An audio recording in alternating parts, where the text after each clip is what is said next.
আসসালামু আলাইকুম। এখন আমরা রুম থেকে বের হইছি। আপনারা তো সবাই জানেন আমরা মালদ্বীপ আসছি।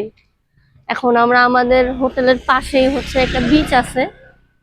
তো আমি আর আমার হাজবেন্ড এখন যাচ্ছি। এখানে পরিবেশ আসলে অনেক সুন্দর বলার বাহিরে। মানুষ অনেকেই আসে অনেকেই আসে না এক্সপেন্সিভের কারণে। বাট আমার মনে হয় আমি 2 দিনে যা বুঝলাম যে আসলে অত এক্সপেন্সিভ না। বিকজ যখন যে যেখানে থাকে তখন ওইটার মতোই মানুষের চলতে হয়, যেখানে যেরকম ইনকাম মানুষের আসলে ওরকম। আমি আমাদের হোটেলের পাশে একটা রিসোর্টের মতো আছে, প্লাস খাবার স্পেস, তার সামনে একটা দোলনা আছে, আমার খুব ভালো লাগে। বসলাম।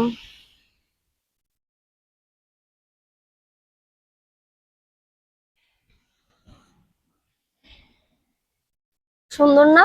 অনেক সুন্দর, আসলে কল্পনার বাহিরে। আর এইখানে আসার জন্য আমি প্রথমত আল্লাহকে লাখ লাখ শুক্রিয়া আদায় করি। তারপর হচ্ছে আমার হাজবেন্ড, সে যদি না নিয়ে আসতো আমি তো অবশ্যই আসতে পারতাম না এখানে। সে আমাকে যথেষ্ট ভালোবাসে। এই জন্যই আমার শখ ছিল যে আমাদের বিয়ের যখন 1 বছর হবে তখন আমরা ইন্টারন্যাশনাল ট্যুরে যাব। সেই জন্য সে আমাকে নিয়ে আসছে এখানে। Thank you my husband.